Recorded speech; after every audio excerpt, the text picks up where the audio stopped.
Hello and welcome back to Fiskaspjall, the podcast where we talk about all things fishy. I'm your host Alessandra, and today I have the pleasure to sit down with Pamela Woods. She is one of the official researchers working within the Icelandic Marine and Freshwater Research Institute assessing Icelandic fish stocks. Do you want to know how researchers come up with the numbers and fishing quotas and finally learn what a fish stock actually is? Then lean back and get comfy for today's conversation. And if you're curious, at the very end of the episode, I have another fun fish fact exclusively for you.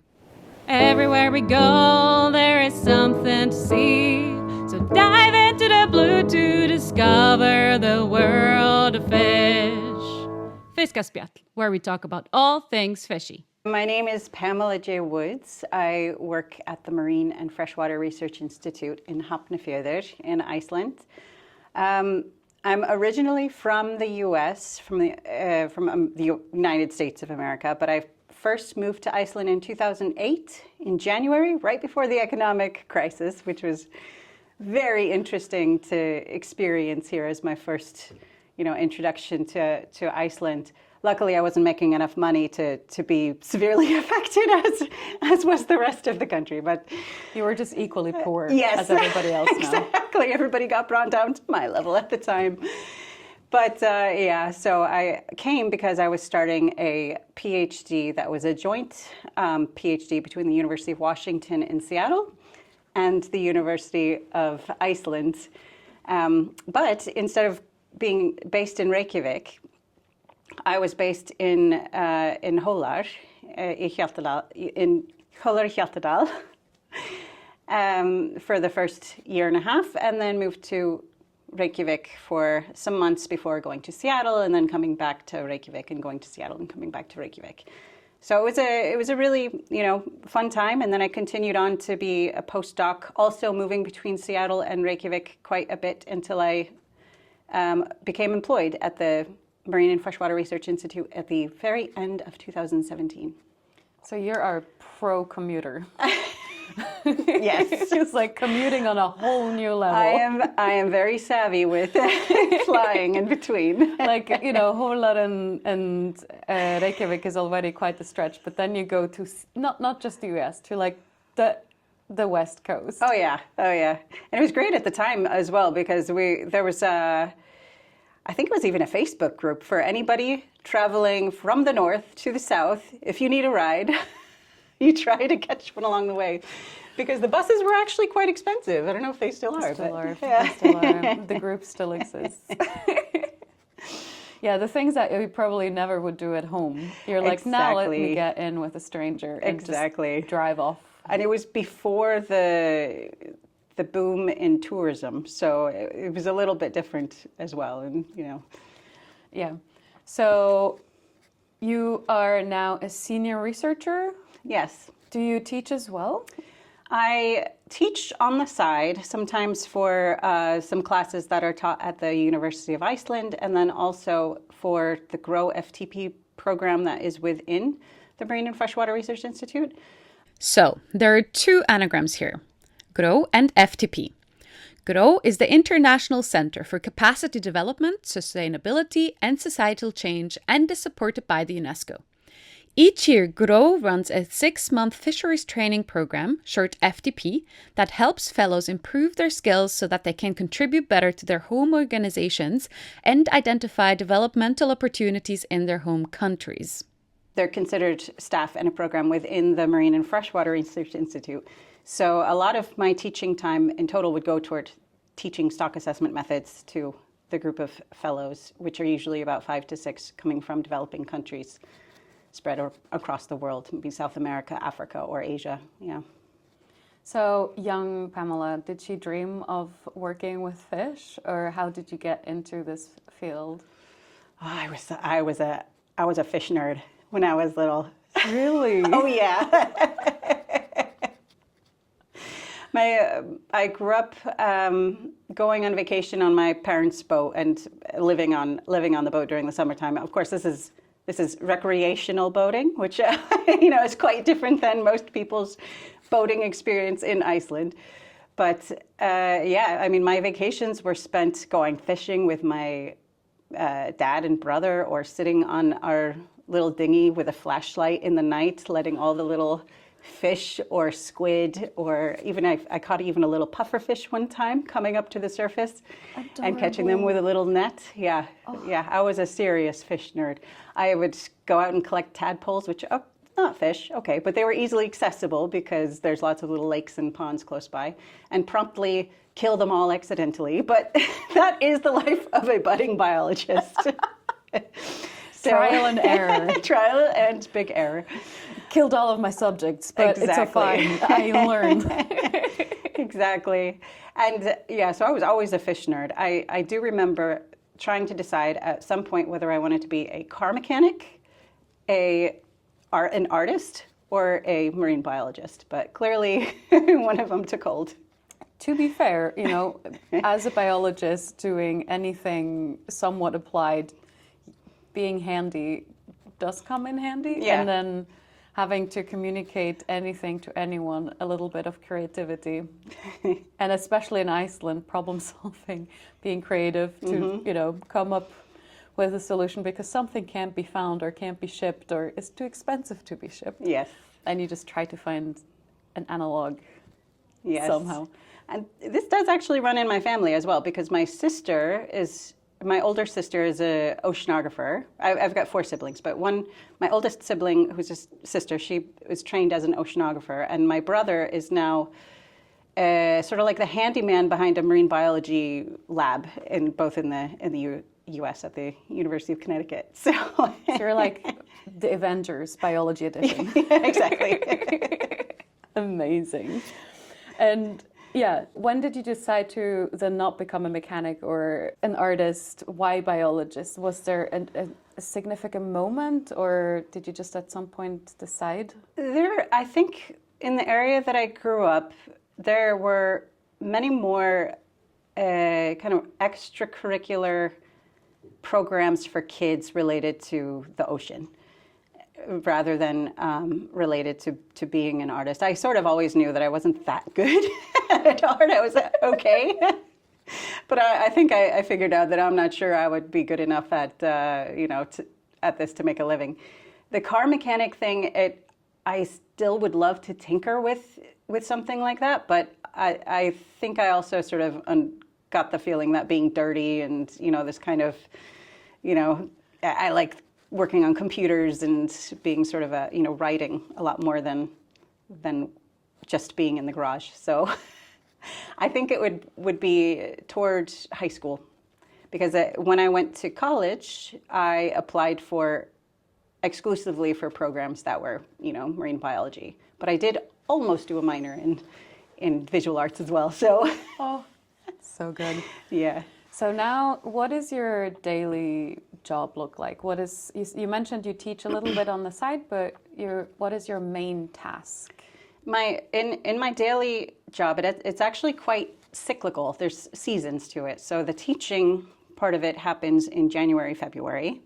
And so it's quite an intense time of teaching. And then the advice cycle begins when the spring survey is finished, which happens... I'm sorry, the advice. So a big part of my job is providing advice to the ministry on fishing opportunities in the demersal division. So it's mostly bottom fish and also invertebrates. The demersal division at Hafro works on fish in the demersal zone. This zone is in the sea, either near, on, or even in the seafloor. And so I am responsible now for cod and haddock. I've been responsible for other fish in the past, like ling, Atlantic wolfish, tusk, greater silver smelt. But I also contribute. We all work as a group, so we also go over each other's work. So at that time, everybody starts gathering all the data that's available, and then start doing analysis or running models, and then coming up with the final results that we would advise. And then we start having a series of meetings to go over that advice to see if anybody has any comments or suggestions to change it, and so on. And then on top of that, we then have a round of meetings for certain stocks, the largest demersal stocks. We have a round of meetings usually in Copenhagen. That's through the International Council for the Exploration of the Seas, in which we have our work reviewed by the working group. And in my case, it's the Northwest Working Group, so a bunch of scientists from Iceland, mainly from Iceland, Denmark, Greenland. I think that's about it. Oh, Faroe Islands. Can't forget them. And possibly Norway, but I'm trying to remember now. Yeah. But so you assess, basically your data is from the waters around Iceland, but then you go and everybody from the Nordic countries sits down and compares notes and comes up with a joint advice for how to proceed? Yeah, pretty much. Because once the advice goes through the ICES working group, the International Council for the Exploration of the Seas, that means that everybody in that group has given their stamp of approval for your advice. And within those working groups, the one that I go to, for example, is called the Northwest Working Group. It covers a series of stocks that are across the Atlantic, and most of those are actually national stocks. So there's only maybe 2 that are shared stocks, and what I mean by shared stocks is they are fished by more than one nation, and more than one nation can claim ownership of the resource because it's found within their EEZ in large amounts. And in substantial amounts, I would say. So, for example, Greenland halibut is one of those, and so is beaked redfish. The EEZ stands for Exclusive Economic Zone. This concept was defined at the 1982 United Nations Convention on the Law of the Sea. It is an area of the sea in which a sovereign state has exclusive rights regarding the exploration and use of marine resources. This means that the area between Icelandic shores and 200 nautical miles out, or approximately 370 kilometers, is governed by Icelandic law, and nobody else is allowed to just come in and fish in those waters. So these stocks are more important to have the ICES framework around because multiple scientists from different countries are contributing to it. But nonetheless, even when we have a stock that's only within the Icelandic EEZ, such as the Icelandic cod stock, it's very important to have other international scientists' approval on our assessment to make sure that we are doing the best job that we possibly can to provide unbiased and quality advice. So that's what we do on an annual basis in the springtime. And then our advice gets published usually at the beginning of June, and it's presented to the ministry, and the minister can choose. In a lot of cases, the minister can choose to follow it or not. And in some of the cases, there's what's something called a harvest control rule that is built into the law. So that is owned by the government, and then the minister is supposed to follow that rule. So, yeah. So there's a lot of peer reviewing going on. There's a lot it's of not peer like review. you just look at some data and go like, I think this is so much we can take this year. No. So how closely does the ministry actually follow your suggestion? They normally follow it to the letter or number. That is so Normally, amazing to hear. It is amazing. It hasn't always been like that, but in the past decade or so, they've followed very closely. There's only a couple instances where they've diverged, and there's political reasons why, but at the same time, in most cases, they've come very close to the number. And sometimes the implementation is a little bit different. So the minister decides to follow, but then of course, some stocks can be fished over legally because of the way the management system is set up. So there are a few cases where there's overfishing going on, but it's not actually because of the minister's choice. That would have been my follow-up, Okay. because the officials can, of course, say you're allowed to take this much, but then who checks if this is actually how much they take? Yeah, it is the fisheries directorate's job to check, and they do, but built into the system are legal ways to fish over the quota that you have, and a lot of these are good because it gives the industry more flexibility. And when they run into problems where they're catching multiple fish at the same time, But in very few cases, it can cause problems as well. Yeah. Yeah. So, because what we of course usually hear is like, yeah, of course the official data, but what I've learned through talking to people is that it's actually really hard to check because the ocean is a very big place. Yeah. And you cannot always have someone there looking over people's shoulders. So there's a lot of trust to some extent also involved that people will follow the rules. Yeah. Yeah. I'd say so some of the enforcement mechanisms, this is getting into the fisheries directorate realm, so it's not something that I can speak to very well, but some of the enforcement mechanisms are observer coverage. And Iceland doesn't quite have as much as in other places, but they've also started other forms of enforcement like drones, some electronic monitoring through drones. And everything is shifting toward better enforcement. But in general, it's thought that discarding is relatively low because of the flexibility that people have, that the industry has in actually landing the quota. And there is quite a bit of cooperation involved with that, I would say. But there's some uncertainty as well. You never know. Yeah, but it's really nice to hear because usually you hear about all the horrific stories and not about, hey, we're actually working well together. Yeah. So what exactly is a stock? A stock is a population.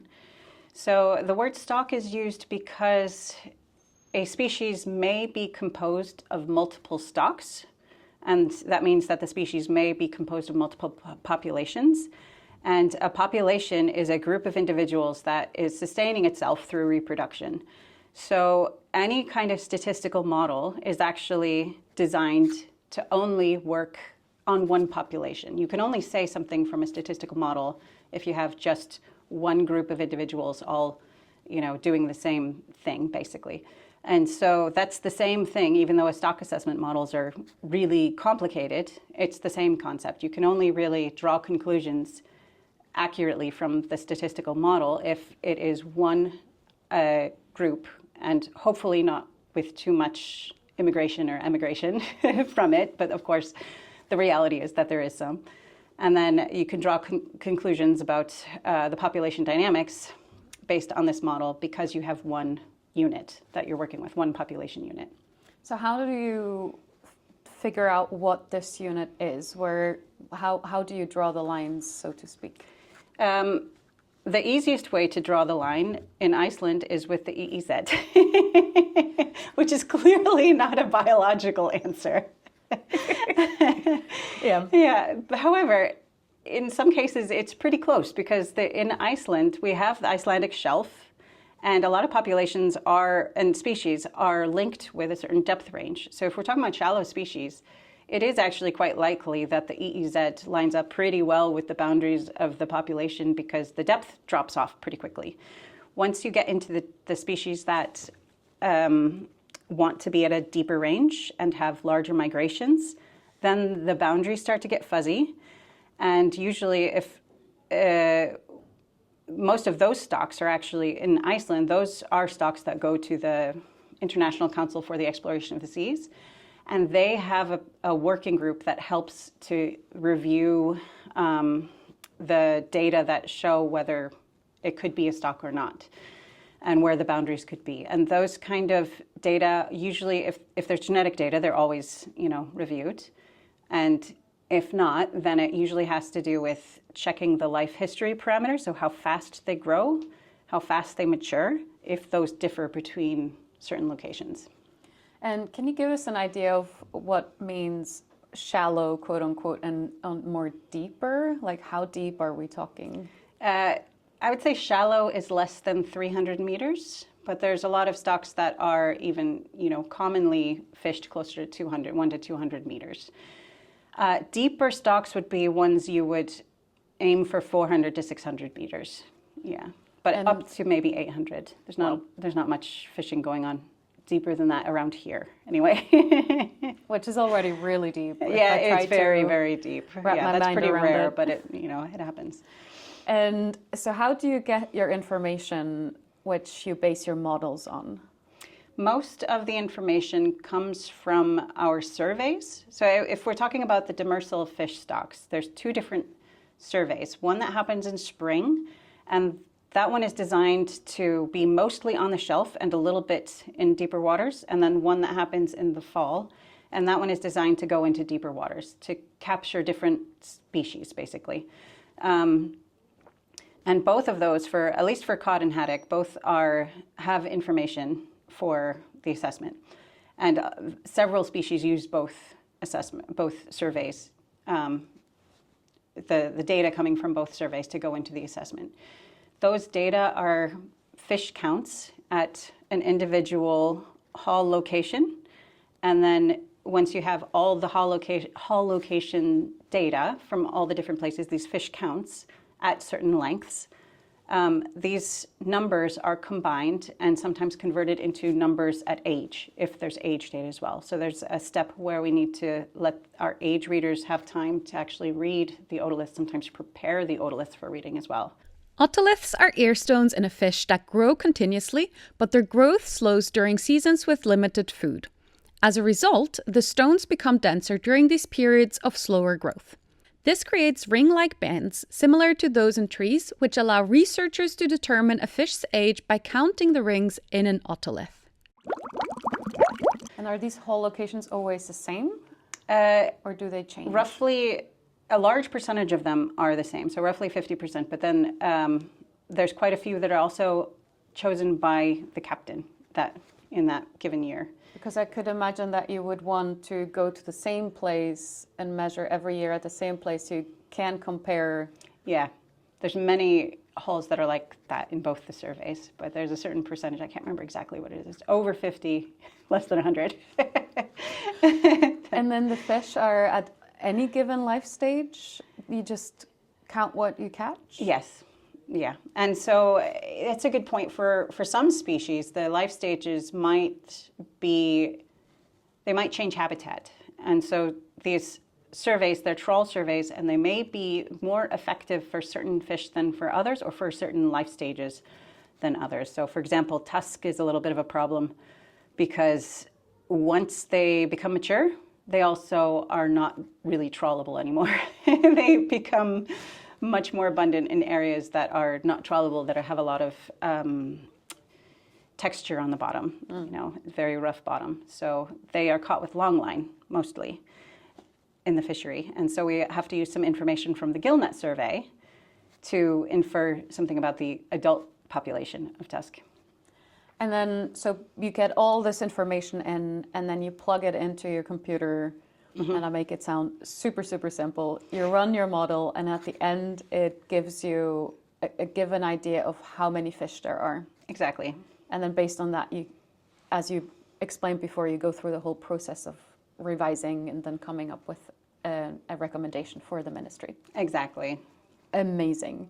Now, what do you think is the most vulnerable fish stock in Iceland at the moment? I would say that there's two fish stocks that are particularly concerning, and one is spotted wolffish, hlýri. Basically, it's a lot like Atlantic wolffish, but its population has decreased quite a bit. And the good thing about spotted wolffish, however, is that they have a high chance of survival if the fishermen actually throw them overboard. So they're in a poor condition right now because it's a mixed fishery, and of course the fishermen are trying to target something else, but it's a small population, so they tend to get a large amount of catch from this species unintentionally. And the flexibility in the system allows that to happen legally. So there's also less of an incentive for them to avoid areas where maybe they would expect to catch spotted wolffish. The good news is because they have a high survival rate if discarded, then we've been trying to work, some of my colleagues, Ásgeir, he's been trying to work with the industry to spread information about how to discard and when they should discard, because if the fish is going to die anyway, then it's fine to keep it, because it would be illegal to discard it in that case. But if the fish is going to live, you do want to discard it. So hopefully that will start going. At least that population hasn't gone down further. It's sort of stabilized at a very low point, but hopefully it'll start going up soon. The other case is beaked redfish, which is it's a bit contentious right now, and there's a lot of there will be some committee meetings to try to find a way to fish it less, but that's also has to be in conjunction with the industry, because we need more ideas from all those involved on how to reduce the impact on the species. And it's a similar problem. It's caught alongside Greenland halibut and greater silver smelt. So it will just take some creative solutions to try to reduce the impact on that one. Thank you so much. I think fishing, because it's so culturally entrenched in Icelandic history and tradition, I think it can be quite an emotional topic for some people. Mm-hmm. And I've noticed, depending on who I talk to, and we have a lot of immigrants as well, and they come from a completely different background. Do you feel that there's sometimes very opposing views on if we should fish, how we should fish? And do you encounter this in your job as well?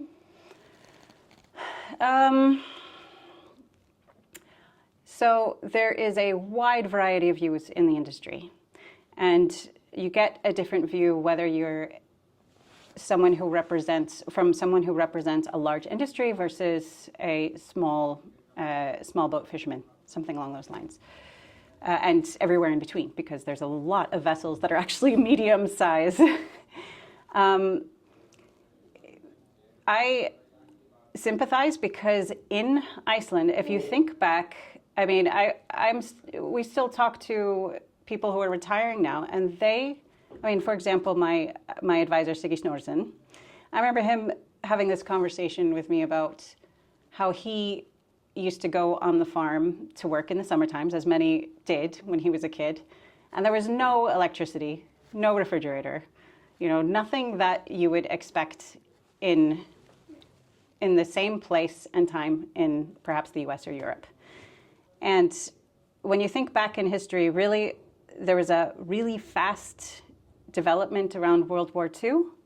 And even up till the 70s, fishing was extremely dangerous, because the 70s is really when fishing became, or the Coast Guard got new tools, basically, technological tools that they could start to use to save lives more. And fishing at that time, people were before the 70s, were extremely dependent on it for food, this is another thing he said. And his favorite normal, snack was hartfiskur with smjör, so. The classic. Yes, exactly. For non-Icelandic listeners, hartfiskur is air-dried fish that is traditionally eaten with butter, just like other countries would eat bread and butter. It's super yummy, so give it a go. And it's surprisingly good. So if somebody hasn't had it, there's absolutely nothing wrong with it. But his point was that now we use bread, but then bread really wasn't a thing. They didn't have as much bread, and we're only talking about one generation ago. He's my father's age. He's younger than my father. So we're talking one generation ago. Things were extremely different, and even until the 70s, right before I was even born, fishing was so dangerous. The fishing season even controlled birth rates within Iceland. And so you're talking about just a completely different, because the situation. men would be out at sea. Exactly. Yeah. Men would be out to sea at certain times. And when you're from a place where so many people have died fishing, then you have to know that it is an emotional subject, no matter how you cut it. And on top of that, it's one of the only ways that people have made money. So it also has a really strong influence on survival, whether you think of survival as living, as not dying out at sea, or thinking of survival economically. Yeah. So I understand when people have a heated, discussion about this, and they should, still even. Well, I'm glad to hear that, people in power, and you are one of these people, that there is still that compassion, because I think sometimes we scientists are portrayed as these very logical, clinical, straight thinkers without emotions or completely objective. Yeah. And I'm not good at expressing emotion, but I can sympathize. Let's put it that way.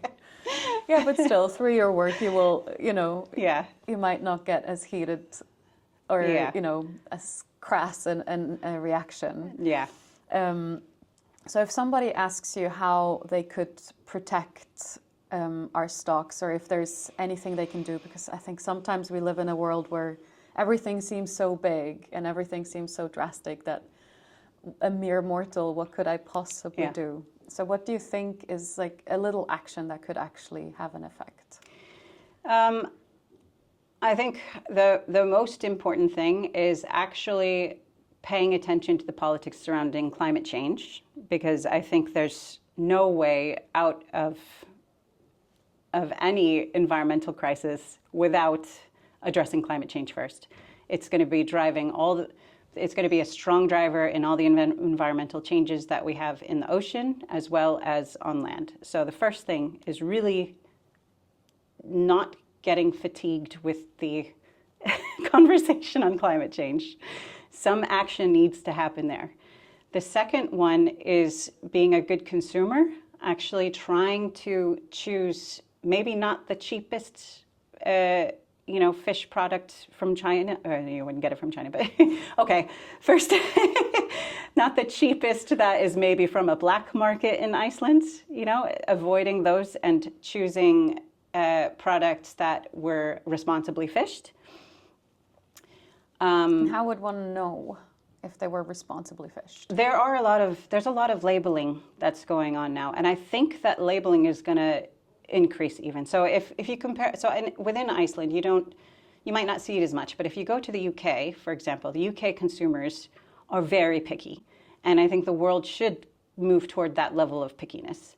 Avoid going the cheap way and really think about where your money is going, because that is your power. Your power is your money in terms of the market, and your power is also your voice in terms of politics. So yeah, I think those are the two major ones. Amen. I really agree. I think we still all have a lot to learn, but I actually think the younger generation might be much more outspoken. Yeah. And it really warms my heart when I see how, whatever opinion they have, but at least they stand by it and they're very vocal and they're very passionate about things, which is great to see. So can we do a quick fire either or round? Sure. So either or, freshwater or marine? Marine. That's terrible. I'm sorry. I did my PhD in the freshwater. We're allowed to switch. It's fine. I'll go back and forth. Fieldwork or lab work? Fieldwork. Do you get to go out on the trawlers yourself? No, but that's my own choice. I mean, I could. I've got 3 little kids at home, so I'm taking a nice decade break from field work. Ready to dive in when they're ready to fly out. Coffee or tea? Coffee. Summer or winter? Summer. Big international conference or small national conference? Ooh, it just depends on where it is. If it's somewhere warm, I don't care how big it is. Yeah, I remember most of my PhD colleagues would choose conferences based on where they were. Exactly. It's like, ooh, there's a nice one in Australia. I should go. So what is your least favorite part about being a scientist? My least favorite? It's my own neuroticism, I think. You have to be pretty obsessed to be able to do the kind of work that we do, because it can get very intense sometimes, and you'll have to pull in some long hours and lack of sleep, but it's a choice. It was something that I do it because I would do it anyway, not because someone is telling me to do it. And that's not really healthy for me, and it's not healthy for my family, but it's a work-life balance. So I think that's the hardest part is making sure that I don't become a workaholic. I think all of the scientists out there can relate very, very much to this one. What is your favorite part about being a scientist? My favorite part, I actually really enjoy writing in all different forms, both for science and for different audiences. And I feel like I don't get to do it as much as I would like to, just because there's a lot administration and other kinds of things that just come along with the job. But I do really enjoy the writing. So when I dream of having a few days with no meetings or anything like that, I envision myself sitting down by myself writing. Do you get time actually to produce stuff specifically for the general public during your work? Yes, I mean, we have to be quite good at following through with it, but we always have the opportunity, yeah. Because I imagine just outreach and information will be quite integral to your work. It should be, and to be honest, we don't have enough time to do as much as we should, but I wish I had a little more time to actually do that. Otherwise, it's mostly filled with actually trying to get products to the ministry on time, as well as teaching and a lot of small things in between, small projects and stuff. But yeah, I would like to do more of that, and I think I will be actually soon. So that sounds great. Yeah, I'm so happy for you. Yeah. Is there anything like that one thing, that one message you would like to get through, or any misconceptions you would like to clear up? Yeah, I just thought of one. Scientists don't know everything, and they can't. And that is the one pressure that it's very difficult to say when someone is asking you and your advice to say, I don't know. But we have to say it more often because we cannot predict the future. And we can maybe have a little bit of insight into the future and maybe a year, or maybe 2 years even, but that comes with so much uncertainty, and it's hard for people to conceive that not knowing is just as much a part of being a scientist. When not to promise something, that is just as much a part of being a scientist as saying that you do know something. Do you think it makes people nervous when you tell them, I don't know? Like that insecurity is like you're supposed to have the answers and you don't? Yeah, I think that probably is part of it.